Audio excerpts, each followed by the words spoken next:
Tiempo de noticias en Telesur, comienza de noticia, un placer acompañarles. Vamos a revisar de inmediato los titulares. El primero de ellos es Noticia Francia. Vamos a revisarlo en titulares y por supuesto con las imágenes. Con el 100% de los votos escrutados analizamos los resultados de las elecciones presidenciales. ¿Quiénes votaron por Macron? ¿Quiénes por Marine Le Pen? ¿Hacia dónde se fue el voto de la Francia insumisa de Mélenchon? Vamos a verlo.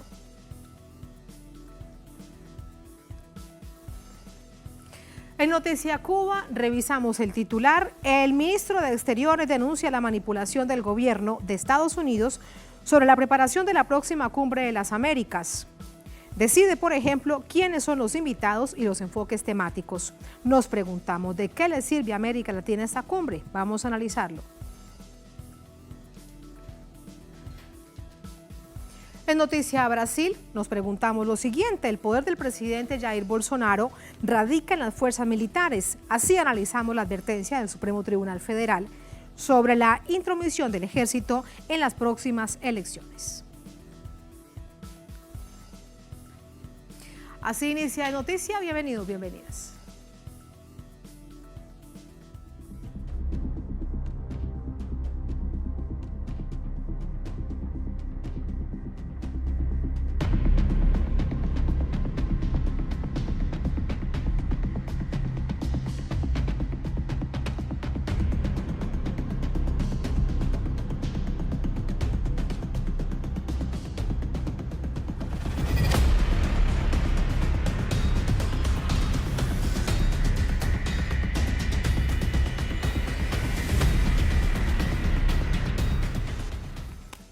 Así comenzamos en Noticia Francia. Emmanuel Macron repite en la elección presidencial para los próximos 4 años. Vamos a revisar con resultados todo este hecho postelectoral a continuación. En segunda vuelta electoral, se impuso para un segundo periodo presidencial Emmanuel Macron con 58,5% de los votos ante Marine Le Pen con 41,5%. Los resultados de la contienda arrojan que el voto duro lo impusieron los adultos mayores de 70 años, quienes eligieron a Macron. 71% de sus votos fueron para él y apenas 29% para Le Pen. En participación le siguen el electorado entre 18 y 24 años, que dirigió el 61% de los votos para Macron y el 39% para Le Pen. Los votos de los simpatizantes del izquierdista Jean-Luc Mélenchon, que llegó tercero en primera vuelta, eran determinantes en este balotaje. Aunque Mélenchon no respaldó a ninguno, hizo un llamado a no votar por el ultraderechismo representado por Le Pen. En consecuencia, un 42% de sus votantes esta vez se fueron por Macron y un 17% por Le Pen. Otra sorpresa que dio esta contienda se obtuvo en los territorios de ultramar, donde una de las características poblacionales es la descendencia afro. En Guadalupe, Martinica, Guayana Francesa, más del 60% de los votos fueron a favor de Le Pen, y más del 50% igualmente apoyaron a la ultraderechista en Isla de San Martín, La Reunión y Miquelon-Longlade. Desde que se conocieron los resultados en las ciudades de París, Rennes, Toulouse, Lyon y Marsella, han surgido focos de protestas en descontento por el presidente reelecto, pero no a favor de la candidata que lo enfrentó. Ni Macron ni Le Pen, cualquier cosa menos Macron, gritaban los manifestantes. Ahora Francia inicia la carrera para las legislativas en junio, que serán determinantes, porque de ese resultado depende el cumplimiento del plan de gobierno de Macron. Mélenchon busca ahora ser el primer ministro. Allí están los hechos. De inmediato vamos con el análisis. Para ello nos acompaña Fernando Casado, profesor en la Universidad Técnica de Manabí, periodista, analista internacional. Nos acompaña desde Rosdohan, en Irlanda. Profesor Casado, muy buenas noches, bienvenido. Hola, profesor, ¿me escucha? Buenas noches. Hemos perdido la comunicación momentánea con nuestro invitado. Rápidamente vamos a restablecerla para analizar todos estos resultados que ustedes precisamente veían en pantalla. Vienen a partir de ahora 4 años de nuevo en las que repite el presidente Emmanuel Macron, sobre el que hay una gran expectativa, no solamente en Francia, al interior del país, una nación que vive un deterioro de ese llamado estado de bienestar al que ahora cientos de personas a través de distintas organizaciones le han calificado como el estado de malestar. Pero no solamente esto a nivel de Francia, también a nivel europeo generaba una gran expectativa todo este resultado, que de hecho tiene un resultado que también debemos analizar y es más del 28% de la abstención, una de las mayores abstenciones desde los últimos 30 años en el país. ¿Cuánto hay de responsabilidad en Emmanuel Macron? ¿Cuánto hay de responsabilidad en Marine Le Pen en este resultado? Lo vamos a revisar. De hecho, recordando que para la primera vuelta presidencial había una gran cantidad de candidatos, pero al final de cuentas, en menos de un mes se decanta solamente por estas dos figuras. Ahora vean ustedes también a otro actor clave, protagonista del proceso electoral, que repetía también de nuevo para tratar de llegar al Elíseo, que es el representante de esta llamada Francia insumisa, Jean-Luc Mélenchon, que obtuvo en la primera vuelta presidencial 22% de los votos, se hace 22% en comparación con Marine Le Pen, muy cerca a ella, así que hay que ver hacia dónde se dirige también todo ese electorado. Fernando Casado ya con nosotros. Hola, profesor, buenas noches. ¿Qué tal, Tatiana? Un saludo para ti y para toda la audiencia. Muchísimas gracias. Primero preguntarle acerca de los resultados, un punto que yo le consultaba, le decía a la audiencia que le voy a consultar a usted, y tiene que ver con el alto nivel de abstención teniendo en cuenta resultados anteriores, superior al 28%, incluso mayor que en la primera vuelta presidencial. ¿Por qué cree usted que se produce este escenario? Bueno, yo creo que es un déjà vu, ¿no? Las elecciones de este año 2022 son las mismas exactamente que las del 2017. Se enfrentan los mismos candidatos y además, si al menos tenía Macron la frescura de un candidato joven y también de la esperanza o posibilidad de que se diera revertir lo que había sido pues un desmantelamiento progresivo del estado de bienestar en Francia, pues nos encontramos que este outsider en aquel momento se presentaba ahora en el año 2022 envejecido. Es un candidato que ya se le ha visto que en realidad lo que hace es aplicar una gran cantidad de paquetes neoliberales, y aunque hay un mal mayor que sería, en principio se identifica a Le Pen como esa ultraderecha que mayoritariamente todavía los franceses rechazan para que llegue al Elíseo, pero al mismo tiempo tampoco es que Macron haya levantado muchísimas pasiones. Entonces yo creo que esto es lo que hace es que tengamos la mayor abstención en los últimos 50 años. Y si revisamos además por sectores y por edades, hay también todo un análisis muy interesante. La gente joven que salió a votar lo hizo mayoritariamente por Marine Le Pen. Los adultos mayores después de 65, 70 años votaron por Emmanuel Macron. Esto desde una perspectiva no solamente política, sino cultural, enmarcada en Francia, ¿qué es lo que nos debe decir, profesor? Sí, aparte hay que cruzar también este dato, creo que es importante, con el hecho de que el 67% de lo que sería la clase obrera trabajadora francesa vota también por Le Pen, es decir, la clase obrera mayoritariamente vota por Le Pen. Yo creo que esto lo que nos indica es que, por un lado, sí que hay una añoranza de la socialdemocracia, del bipartidismo y de la estabilidad democrática tradicional liberal de las clases... Profesor, lo interrumpo, quédese con nosotros, por favor. Vamos a escuchar declaraciones del presidente de Venezuela, Nicolás Maduro. Vamos con imágenes de lo que sucede a esta hora en la Casa de Gobierno, el Palacio de Miraflores. Vemos imágenes a esta hora a través de la señal estatal de Venezolana de Televisión. El presidente de Venezuela, Nicolás Maduro, recibe al primer ministro de San Vicente y las Granadinas, Ralph González. Ha sido un encuentro que comenzaba más temprano, hace aproximadamente unas 3 horas. En el marco de la revisión de relaciones de carácter bilateral y también de integración a nivel regional entre nuestra América Latina y el Caribe. Dos espacios tan cercanos, pero históricamente que habían sido tan alejados.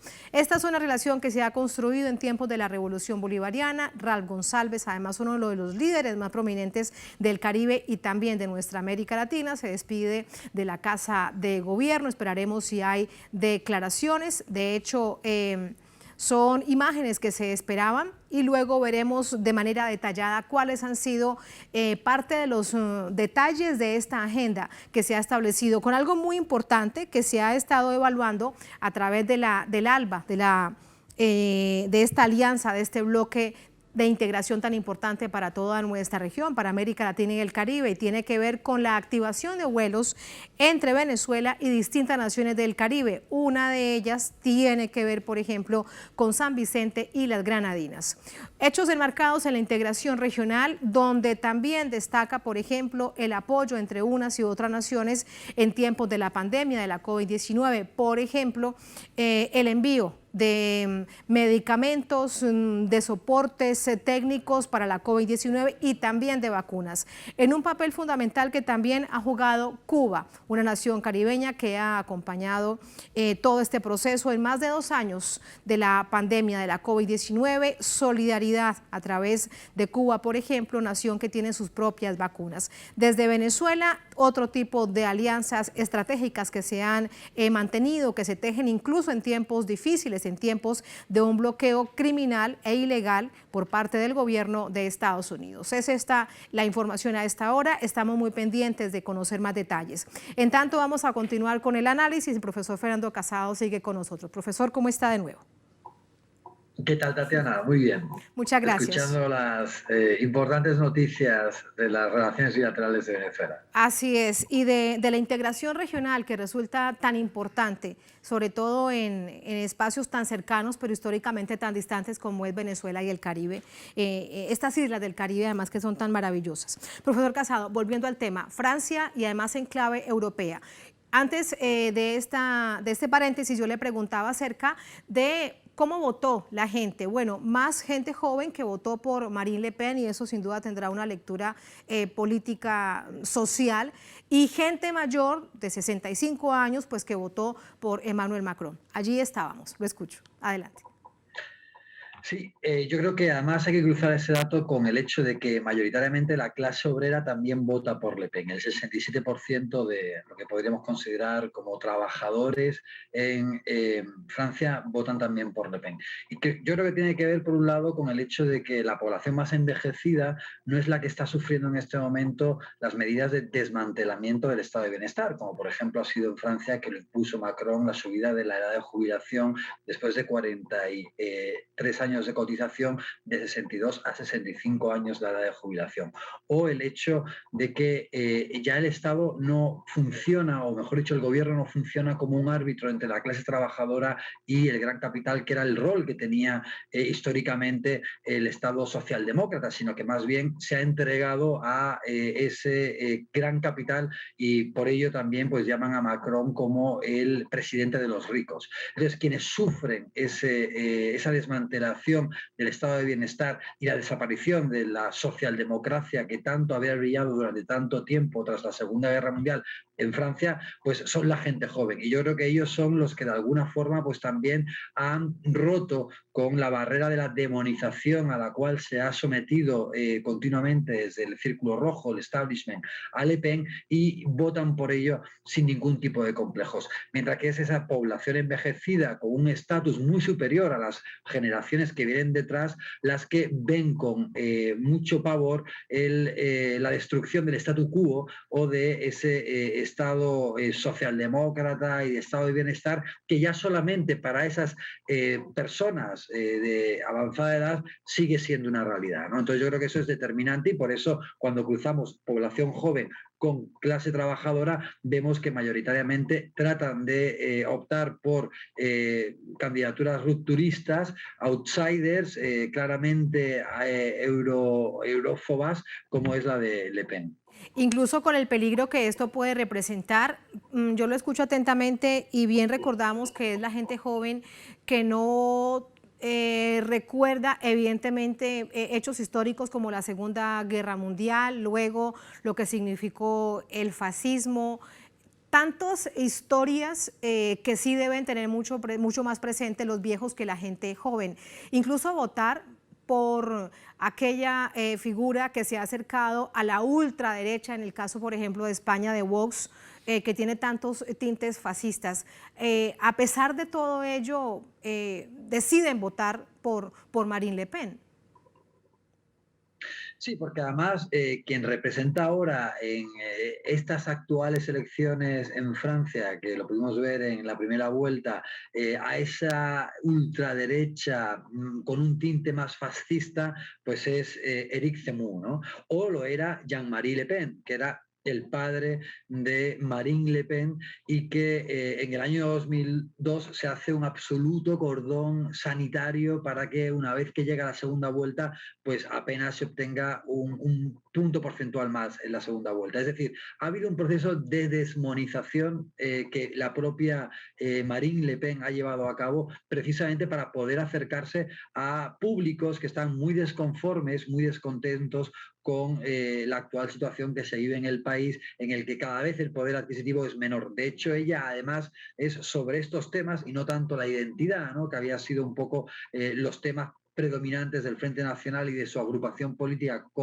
en comicios anteriores, ¿no? Porque recordemos que su agrupación política, a través de primero su padre y después ella, está en la política francesa con un sólido 15% desde los años 80. Entonces, hoy en día ha habido un proceso también de cambiar y acercarse a esas subjetividades que hacen que haya crecido exponencialmente la cantidad de personas que le ha votado, ¿no? Porque de alguna forma se acerca a los problemas de la gente cotidianos, como es la pérdida del poder adquisitivo, y sobre todo también a nuevas subjetividades, que es lo que de alguna forma no han sabido tampoco interpretar los políticos del establishment. O no es que no hayan sabido interpretarlo, es que de alguna forma ese neoliberalismo rampante que actualmente pues también es el responsable del surgimiento de los partidos de ultraderecha, No es lo que respondían de a sus alguna propios forma... intereses.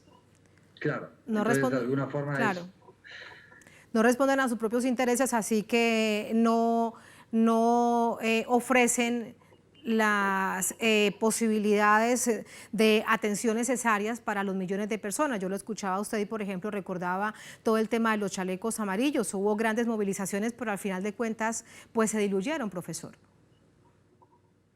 Sí, como te decía también, Macron desde un principio lo que ha hecho es aplicar una agenda agresiva neoliberal en Francia, ¿no? Y esto pues va a pasar factura a los partidos tradicionales. Y ahora además se teme que probablemente, ya que no tiene la preocupación o la obsesión de la reelección como ocurrió en el gobierno entre el 2017 y el 2022, pues a lo mejor esa agenda neoliberal sea todavía mayor, ¿no? Porque es parte del programa político de Macron, aunque también habrá que ver ahora qué ocurre en las elecciones legislativas que están por llegar en junio. Si se va a producir, como suele ocurrir también por el proceso electoral francés, una victoria de quien ostenta la presidencia, o si va a haber una cohabitación en el que otras fuerzas, una izquierda que se quiere presentar de manera unitaria a las elecciones y también el frente de Marine Le Pen, puedan disputarle la hegemonía en la Cámara Legislativa. Y eso, por supuesto, pues daría lugar a un escenario político muy distinto al actual, en el que Macron controla tanto el poder ejecutivo como el poder legislativo. Ya le voy a preguntar acerca de ello, pero primero, cuando usted nos habla de la izquierda, necesariamente hay que preguntarle por Jean-Luc Mélenchon. Yo le recordaba a nuestra audiencia que se acercó muchísimo, incluso más que la vez anterior que se presentó a la presidencia, Jean-Luc Mélenchon de la Francia Insumisa, a Marine Le Pen.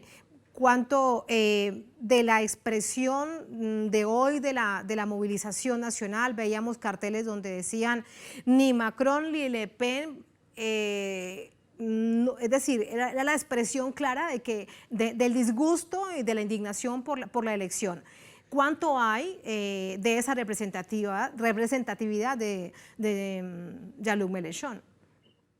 Bueno, esto va a depender también de cómo se comporte la izquierda, ¿no? La izquierda normalmente ha estado fragmentada, ahora parece que los ecologistas, que no tuvieron un mal resultado, con algo más del 4%, y el Partido Comunista podrían concurrir juntos a las elecciones, y es importante, ¿no? Mélenchon ha tenido un proceso muy parecido al de Marine Le Pen, en el sentido de el crecimiento que ha tenido en las últimas elecciones. Lleva tiempo también en la política, ha aparecido en muchas elecciones con muy buenos resultados, pero efectivamente en esta ocasión casi se cuela en la segunda posición, algo que ocurrió también más o menos en el año 2012. Entonces, creo que acá sí es importante también que la izquierda sepa hacer una lectura de la realidad, dejen de lado pues rencillas históricas que han evitado la unión de la izquierda y que en este caso por las elecciones legislativas, como ya están negociando, se presenten una candidaturas conjuntas en las que una izquierda plural pueda tener muchísimas más posibilidades en un sistema que es muy complicado porque al ser también de primera y de segunda vuelta, normalmente las candidaturas de los partidos mayoritarios son las que se suelen imponer. De ahí la importancia de que la izquierda concurra de forma unida para llegar al balotaje de segunda vuelta o en muchos casos también que gane las elecciones de cara a las elecciones legislativas con la mayor cantidad de escaños posible. Tal vez me anticipo mucho en términos electorales, pero le pregunto por percepción política. ¿Cree usted que Jean-Luc Mélenchon podría estar listo para un nuevo intento de llegar a la presidencia?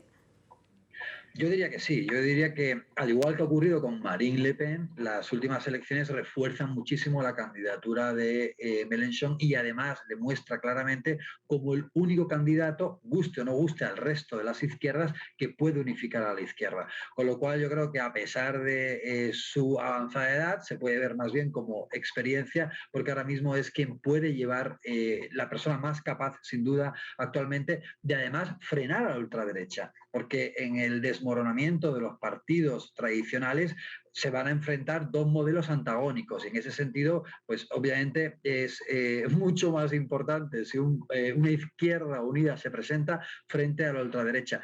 El gran problema de Mélenchon además ha sido durante las últimas elecciones mucho mayor que al que se ha sometido a Marine Le Pen, es el de la persecución, no ya de los encuadres mediáticos negativos, sino de la persecución judicial que ha intentado no solamente desprestigiarle a nivel de imagen frente a los medios de comunicación, sino incluso llevar a cabo pues una serie de endosos que claramente encajan dentro de lo que en América Latina hemos visto como lawfare, ¿no? Esa misma persecución que se ha sufrido en América Latina en muchas de las candidaturas y gobiernos progresistas una vez que abandonaron el poder, ha ocurrido también en los candidatos de izquierda, particularmente en Francia con Mélenchon, pero que también hemos visto, por ejemplo, en otros casos, como es el de Podemos en España. Pero en el caso de Jean-Luc Mélenchon, esos casos de persecución judicial sin ningún tipo de base, pero con todo el apoyo mediático, han sido muy importantes. Pero que al final, pues, por suerte, no han tenido éxito y nos encontramos con que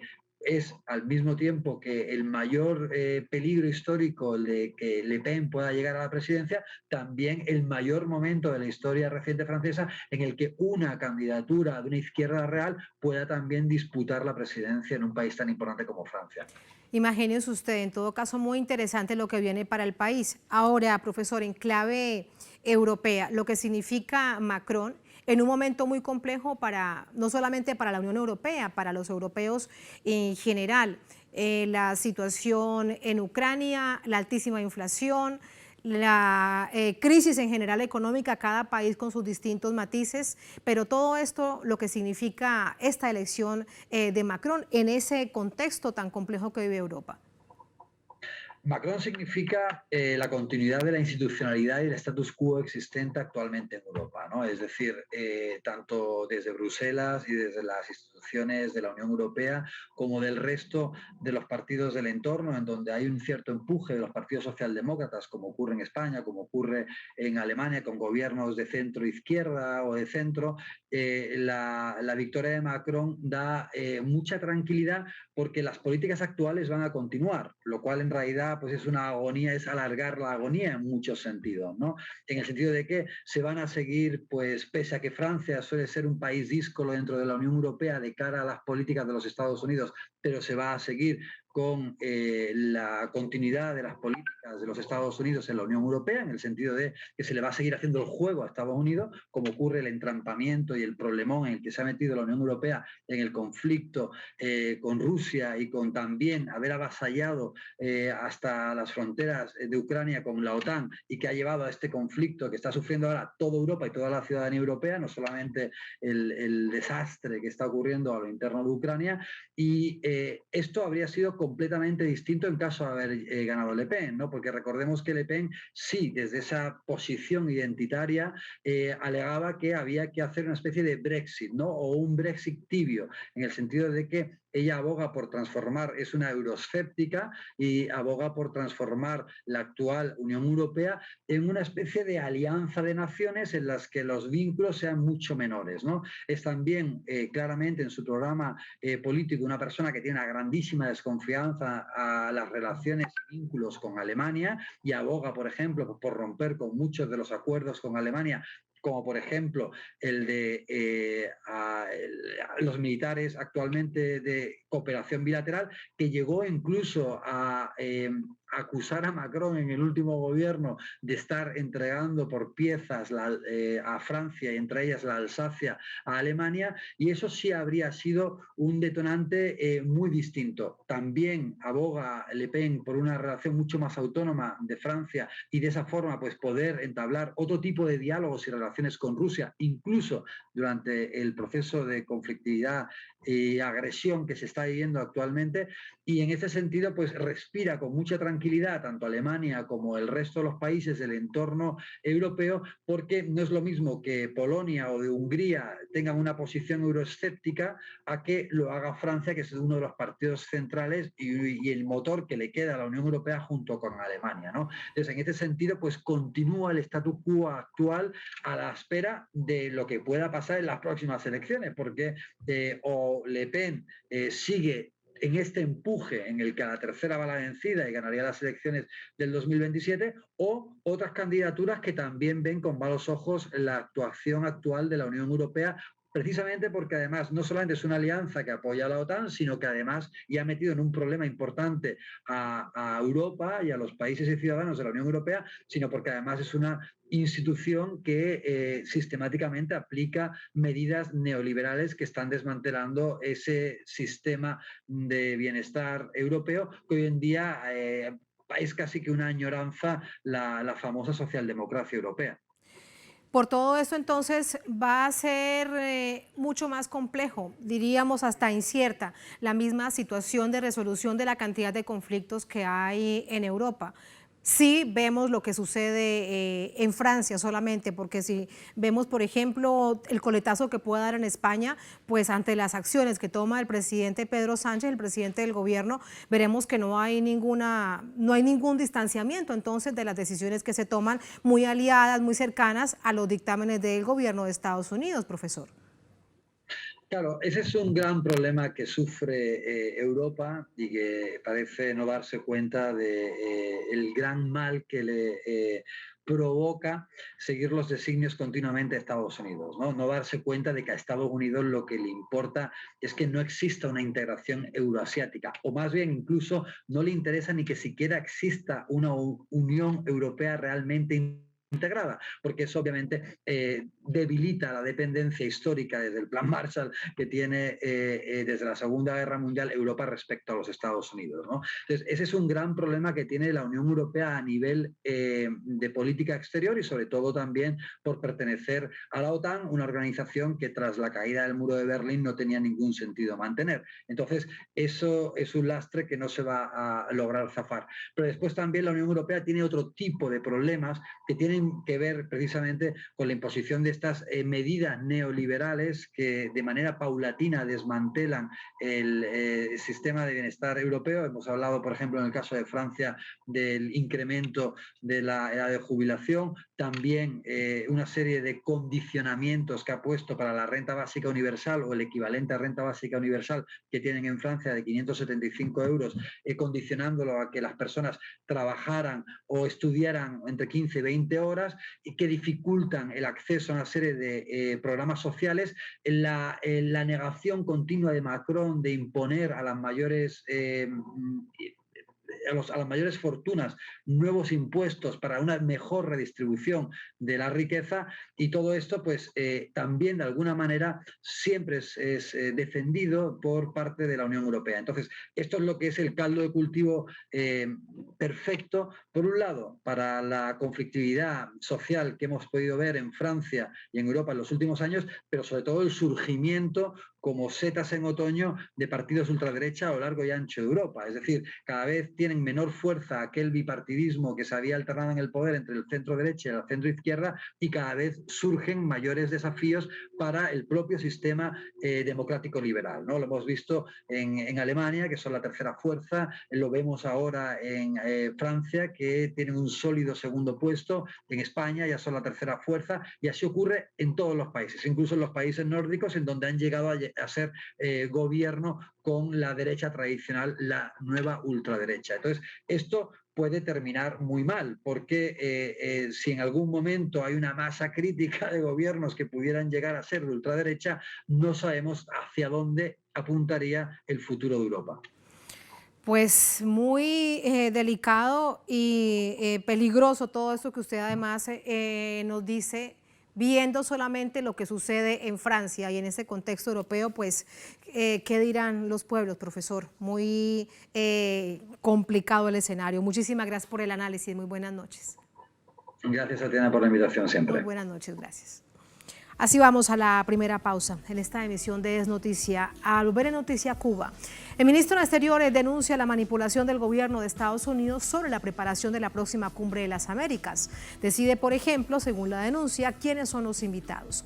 Nos preguntamos lo siguiente: ¿de qué le sirve esta cumbre a nuestra América Latina? Vamos a analizarlo al volver en Es Noticia.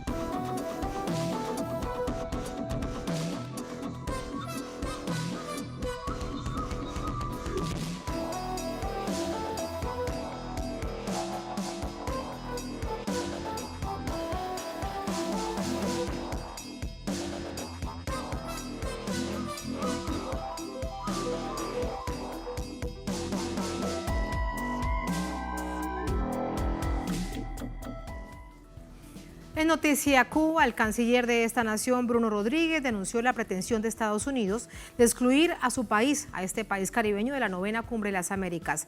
Cuestiona sobre la democracia de un encuentro en el que une supuestamente actores que busca imponerse sobre el resto. La Cumbre de las Américas se desarrollará en Los Ángeles, California, del 6 al 10 de junio. El ministro de Relaciones Exteriores de Cuba, Bruno Rodríguez, denuncia que el país anfitrión pretende excluirlos y ejerce presiones sobre gobiernos de la región que se oponen a dicha exclusión. El gobierno de los Estados Unidos engaña a la opinión pública y a los gobiernos del hemisferio diciendo que aún no ha decidido sobre las invitaciones.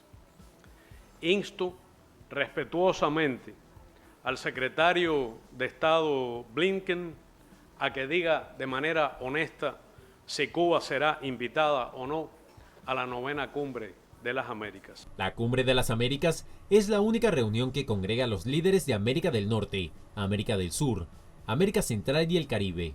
Su objetivo este año sería trabajar conjuntamente en la construcción de un futuro sostenible, resiliente y equitativo. En este sentido, el canciller cubano recordó que la isla participó en las dos cumbres anteriores, Panamá en 2015 y Perú en 2018. Rodríguez enfatizó que Estados Unidos no tiene ningún derecho a imponer exclusiones. De hacerlo, sería una decisión vinculada a la política interna y electoral de ese país. ¿Cómo puede producirse una cumbre centrada en la democracia, habiendo excluido por capricho arbitrario del anfitrión a determinados países de América Latina y el Caribe. Algo más antidemocrático puede ocurrirse a alguien. El canciller denunció además que se están llevando a cabo negociaciones de un plan de acción en salud y de resiliencia de las Américas hasta el año 2030, también excluyendo a Estados miembros de la Organización Panamericana de la Salud, entre esos Cuba, aun cuando en pandemia demostró su capacidad en materia sanitaria y cooperación internacional. Debo decir que estas negociaciones se sostienen de manera oscura con la exclusión de Cuba y de otros Estados miembros de la Organización Panamericana de la Salud que participan en estos procesos en contravención a sus propios mandatos. Rodríguez aprovechó para actualizar sobre los daños que han significado para Cuba el ilegal bloqueo de 6 décadas impuesto por Washington. Se totalizan en 150.410 millones de dólares. Más de 12 millones de dólares diarios, más de 365 millones de dólares mensuales es el impacto del bloqueo. El canciller cubano sentenció también que la política estadounidense hoy continúa favoreciendo la emigración irregular, ilegal e insegura desde Cuba, a lo que le añadió imposiciones a terceros países de visas de tránsito discriminatorias contra viajeros cubanos. Allí los hechos, entramos con el análisis. Para ello nos acompaña Hassan Pérez Casabona, historiador, politólogo, nos acompaña desde Cuba, desde La Habana. Hassan, bienvenido, muy buenas noches.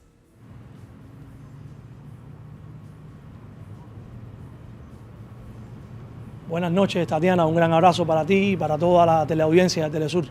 Muchísimas gracias. Son muy graves las denuncias que hace el canciller, el ministro de Exteriores de Cuba, de su país, Bruno Rodríguez, pero este es ya el escenario a poco más de un mes de realizarse esta Cumbre de las Américas.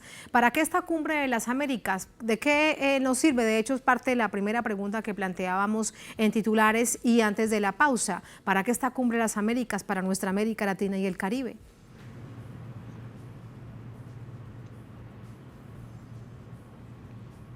Bueno, en realidad nuestro canciller ha hecho hoy una denuncia categórica, contundente, alzando la voz en nombre de la diplomacia revolucionaria cubana, pero también en buena medida desde el sentido que siempre ha tenido nuestro país como expresión de las mejores ideas tercermundistas. Ha puesto sobre el tapete las maniobras, los conciliábulos a los cuales Estados Unidos viene operando de forma sistemática para erigirse en actor con capacidad hegemónica para poder dictaminar quién participa o no en un evento que además tiene en este caso la responsabilidad de organizar. Hay muchos referentes en la historia de procedimientos similares por los Estados Unidos. Yo incluso recordaba hasta en organismos de carácter multinacional como la propia sede de la Organización de Naciones Unidas. Cuántas veces dirigentes latinoamericanos han llegado a exigir que se debe hasta replantear la posibilidad de que la sede radique en otra ciudad que no sea Nueva York, porque Estados Unidos no ha cumplido en innumerables oportunidades crear las condiciones que se necesitan cuando hay un evento, cuando hay una reunión determinada. Ahora en este caso, como decía el canciller Bruno Rodríguez, se trata de un retroceso. Si se consumara la exclusión de Cuba, sería un retroceso en la historia, porque Cuba es un país no solamente con voz propia, sino en plena capacidad de aportar en el concierto de cualquier debate a escala hemisférica.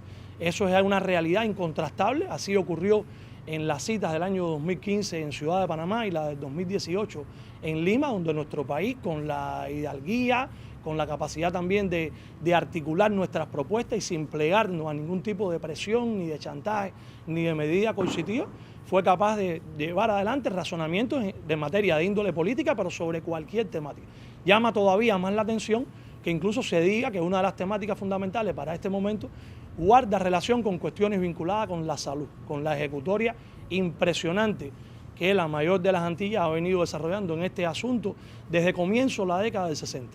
No se puede siquiera contabilizar el número de brigadas nuestras que han estado desplegadas en naciones de África, del Caribe, disposición de ayudar incluso con eventos ocurridos en los Estados Unidos. Hoy se mencionaba el contingente Henry Reef, la génesis de su surgimiento cuando el huracán Katrina, lo que se hizo después del 11 de septiembre del 2001 y la ejecutoria en materia de programas de cooperación, de ayuda, de planteamiento de nuestros dirigentes históricos.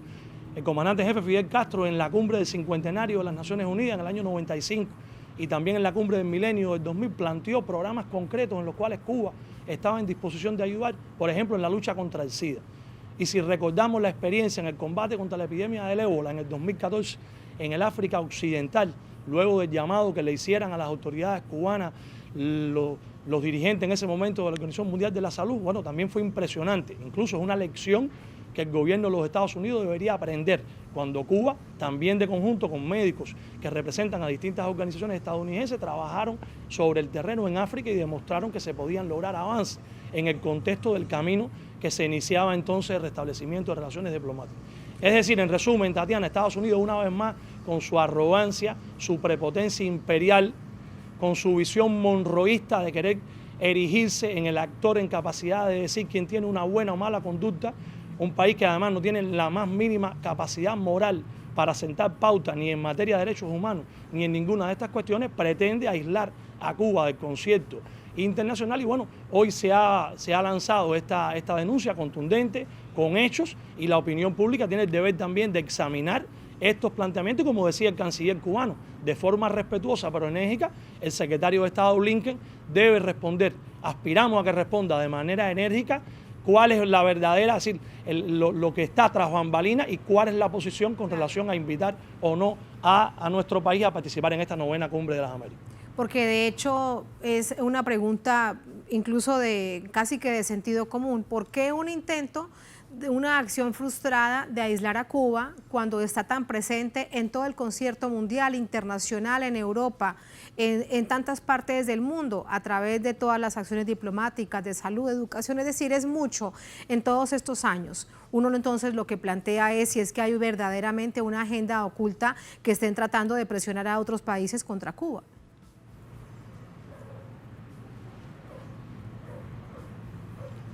Es parte de esa política imperialista, es la combinación de esos instrumentos de fuerza, de medidas coercitivas, de bloqueos, de sanciones. Hoy el canciller recordaba el memorando de su secretario Mallory del 6 de abril del 60, esa idea perversa de intentar recrudecer el bloqueo para enajenar supuestamente el apoyo que el pueblo diera a sus dirigentes revolucionarios. Todas las vicisitudes que hemos tenido que enfrentar ahora en etapa de pandemia, Cuba ha tenido que agigantarse, no solamente como para controlar la epidemia en el plano interno con la expresión de nuestras vacunas, que son demostración de la voluntad de haber desarrollado la ciencia, los conocimientos, de que el país se llenara de universidades, sino también para tender la mano solidaria. Hace menos de 48 horas el querido presidente Evo Morales recordaba en La Habana cómo el comandante Fidel le había dicho que la solidaridad para los cubanos era una convicción profunda. Nunca era dar lo que sobraba, sino compartir lo que se tenía. Y eso es una cosmovisión del mundo entre actores iguales. Por supuesto que en las antípodas de esa visión está la arrogancia imperialista de, lejos de ayudar, lejos de contribuir a que en realidad haya una mejor calidad de vida, que se pueda avanzar, hace todo lo contrario, con Cuba y con las naciones que levantan sus voces, con Venezuela, con Nicaragua, con Bolivia, con los países que han decidido escoger un camino propio. Sabemos que detrás de todo esto está ese engendro que es la Organización de Estados Americanos, el diseño que Estados Unidos consumó en el año 1948 para llevar adelante la visión monroísta y la visión panamericanista del epílogo del siglo XIX.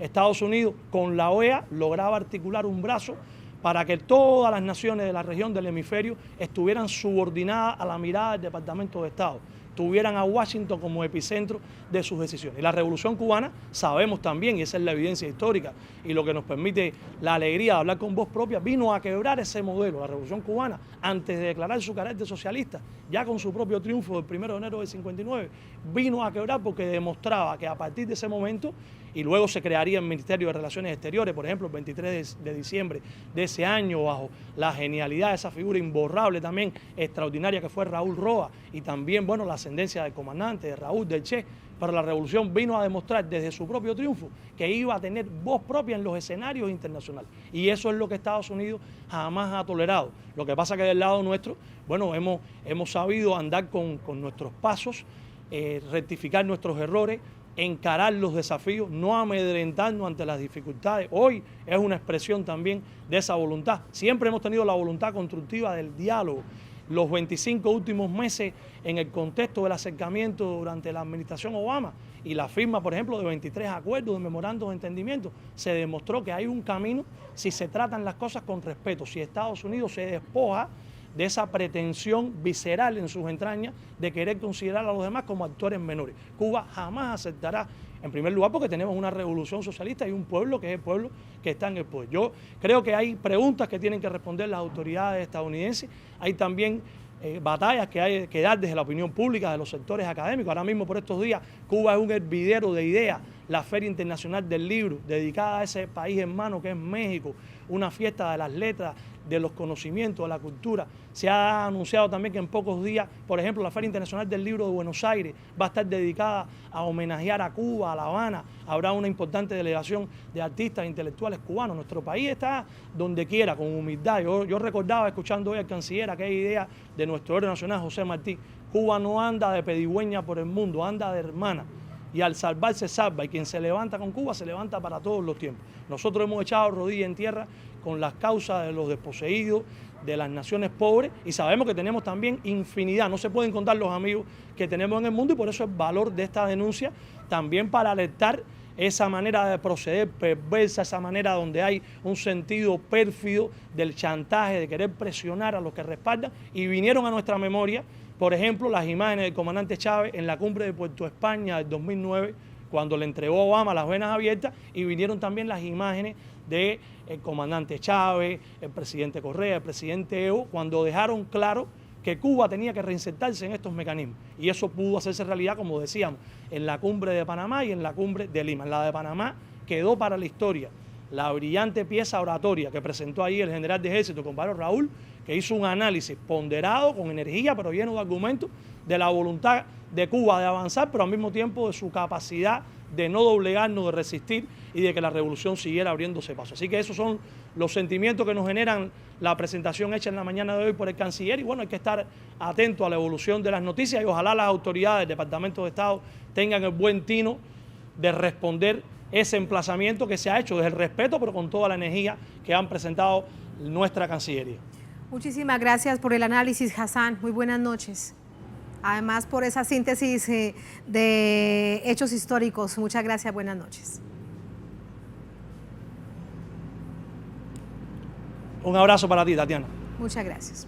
Así vamos a la última pausa en esta emisión de Es Noticia. Al volver en Noticia a Brasil, nos preguntamos lo siguiente. ¿El poder del presidente Bolsonaro está en las fuerzas militares? ¿Radica allí? Lo analizamos por la advertencia del Supremo Tribunal Federal sobre la intromisión del ejército en las próximas elecciones presidenciales. Recuerden que en octubre hay elecciones presidenciales.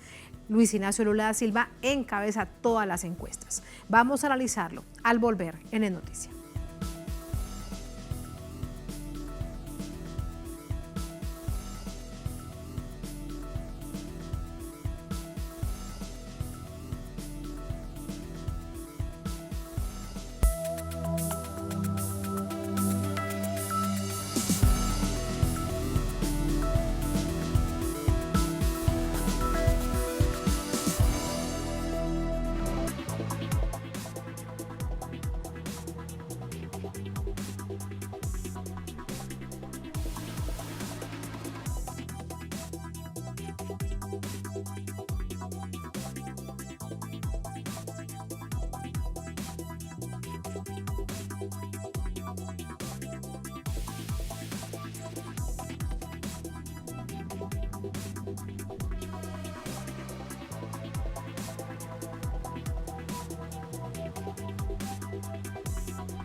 En Noticia Brasil, el Supremo Tribunal Federal advierte que las Fuerzas Armadas están siendo orientadas a atacar e intentar desacreditar el proceso electoral presidencial a meses de este proceso. Vamos a verlo. El Supremo Tribunal Federal de Brasil denunció que el gobierno de Jair Bolsonaro está incitando al descrédito de los procesos comiciales de cara a las próximas elecciones presidenciales de octubre de este año. Ataques totalmente infundados e fraudulentos ao processo eleitoral. Desde 96 não tem um episódio de fraude no Brasil, eleições totalmente limpas, seguras e auditáveis. El juez de la Corte Suprema, Luis Roberto Barroso, señaló sobre la direccionalidad que está recibiendo el ejército en contra del proceso comicial. E agora se vai pretender usar as Forças Armadas para atacar. Gentilmente convidados para participar do processo estão sendo orientados para atacar o processo e tentar desacreditá-lo. De forma casi inmediata, el Ministerio de Defensa respondió a través de una carta calificando de irresponsables estas declaraciones. La situación se da en el marco de una reciente escalada de tensiones entre el presidente Jair Bolsonaro y el alto tribunal. Este jueves, el mandatario indultó al diputado Daniel Silveira, condenado por la Corte Suprema a 8 años y 9 meses de prisión, por estimular ataques a instituciones del Estado. El decreto firmado por el mandatario brasileño indica que el perdón es incondicional y se concederá con independencia de la sentencia penal condenatoria. Según analistas, el indulto a Silveira renueva la guerra con el Supremo Tribunal Federal, apaciguada el año pasado por intermediación del expresidente Michel Temer. La crisis entre poderes es un salvavidas para un Bolsonaro que se suele nutrirse del caos institucional y no viene bien en las encuestas hacia octubre.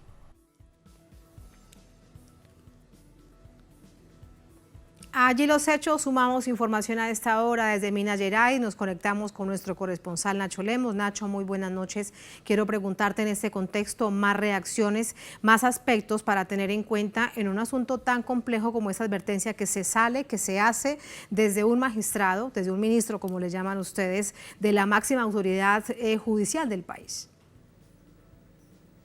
Así es, Tatiana, hay un momento de alta tensión en la relación entre Bolsonaro, los militares en el medio y la Corte Suprema. Quizá Bolsonaro está llevando las amenazas al límite y poniendo ya en riesgo lo que venga de aquí en adelante hacia las elecciones presidenciales, es lo que se está evaluando en este momento en Brasil.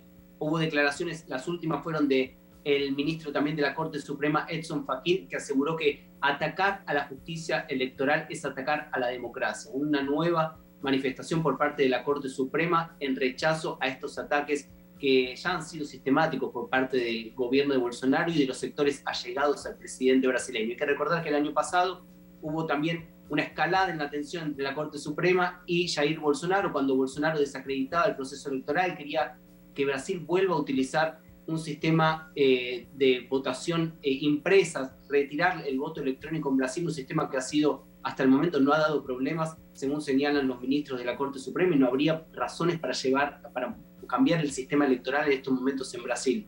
Después de esa situación el año pasado, como decían, apaciguada por el expresidente de facto Michel Temer, ahora vuelve a escalar el conflicto entre la Corte Suprema y Bolsonaro, teniendo en cuenta lo que ocurrió la semana pasada con el indulto de Bolsonaro, una determinación por sobre una determinación que había tomado la Corte Suprema, y ha escalado entonces también el conflicto ahora hasta los sectores militares.